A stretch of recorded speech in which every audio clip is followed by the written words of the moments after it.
Alors la première mesure, estimation, calcul si l'on veut, du diamètre de la Terre, c'est une histoire extraordinaire et magnifique, que j'ai d'ailleurs raconté sous une forme un petit peu romancée, mais qui respecte l'histoire, dans un de mes livres, qui raconte un petit peu tout ce qui s'est passé dans l'Antiquité, et notamment à la fameuse bibliothèque d'Alexandrie, où tous ces savants grecs ont commencé à essayer de décoder justement le cosmos avec les outils dont ils disposaient à l'époque, qui étaient essentiellement la géométrie. Voilà. Alors c'est quelqu'un qui s'appelle Ératosthène, qui a fait cette chose extraordinaire.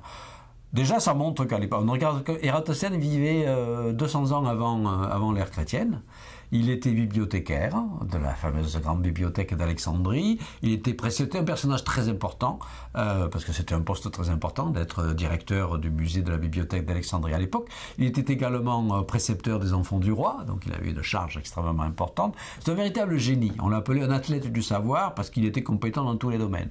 Dans le domaine des mathématiques, de la géométrie, dans le domaine de l'astronomie, dans le domaine de la géographie, dans le domaine de la musique, dans le domaine de la poésie, enfin vraiment un être absolument universel, une sorte d'homme de la Renaissance avant la lettre.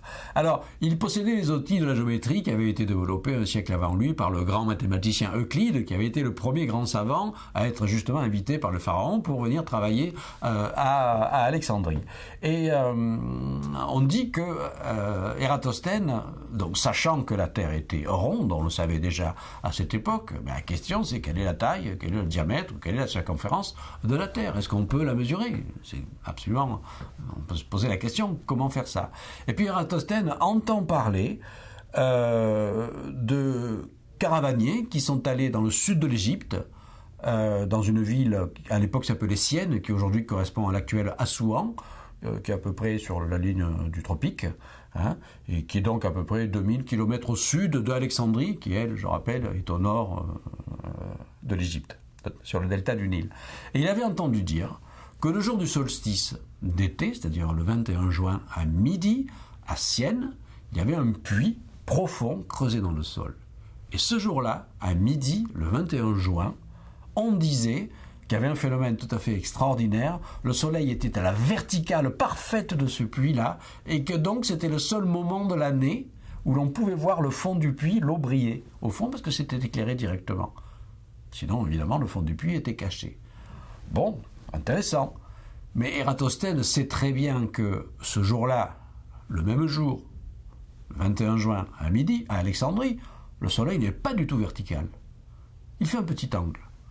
Donc il se dit, si la Terre est effectivement ronde, eh bien en fait l'angle que font les rayons du Soleil dépend de la latitude du lieu, de la position sur le globe terrestre. Si les rayons du Soleil sont verticaux à Syène, effectivement Syène se trouve sur le tropique, donc c'est la définition des tropiques, c'est ça, les rayons du Soleil ne vont pas exactement être perpendiculaire à la surface de la Terre, un peu plus au nord, c'est-à-dire à Alexandrie. Donc qu'est-ce que je vais faire? Je vais mesurer l'angle que font les rayons du soleil à Alexandrie le 21 juin à midi. Qu'est-ce qu'il fait? Il plante un bâton. Ou il regarde un monument vertical. Il mesure la longueur de l'ombre. Parce qu'évidemment, si c'est pas vertical, il y a une ombre. Il mesure la longueur de l'ombre, il en déduit l'angle que font les rayons du soleil avec la verticale. 7 degrés. Bon. Il se dit 7 degrés, eh bien, c'est quoi? C'est 1/50 de 360 degrés, c'est-à-dire un 50e du tour complet. Ça veut dire que donc l'art de cercle qui sépare Syène et Alexandrie, c'est 1/50e de fois la circonférence terrestre. Donc voilà comment on va mesurer la circonférence terrestre. Il suffit de multiplier par 50 la distance qui sépare Syène et Alexandrie.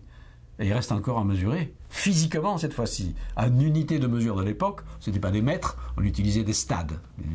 Voilà. Il fallait mesurer la distance entre Syène et Alexandrie. Alors il a aussi l'histoire prend des proportions tout à fait extraordinaires, parce que évidemment on n'avait pas des moyens géodésiques comme aujourd'hui pour le faire, et Ératosthène a utilisé une quantité d'informations différentes qu'il a collectées ensemble pour essayer de faire une moyenne. Alors par exemple, il a interrogé ce qu'on appelle les bématistes. Les bématistes, c'était des personnes à l'époque qui étaient des marcheurs payés pour mesurer justement les distances le long des routes. Ils comptaient leurs pas, et connaissant effectivement la longueur du pas, au bout de 1000 pas, ou de 10 000 pas, ou de 100 000 pas, vous pouvez dire, ben voilà, j'ai parcouru telle distance. Donc il interroge les bématistes. Il interroge les caravaniers. connaissant la vitesse moyenne des chameaux pour faire le trajet, etc. etc. Et il utilise également les cadastres de l'époque sur les champs qui sont inondés par le Nil, donc il fallait mesurer tout ça.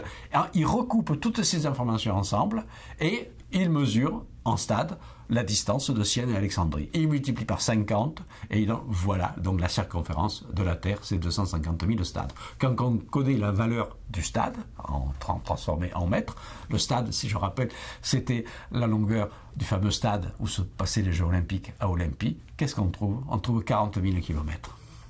C'est à 1% près la vraie circonférence de la Terre.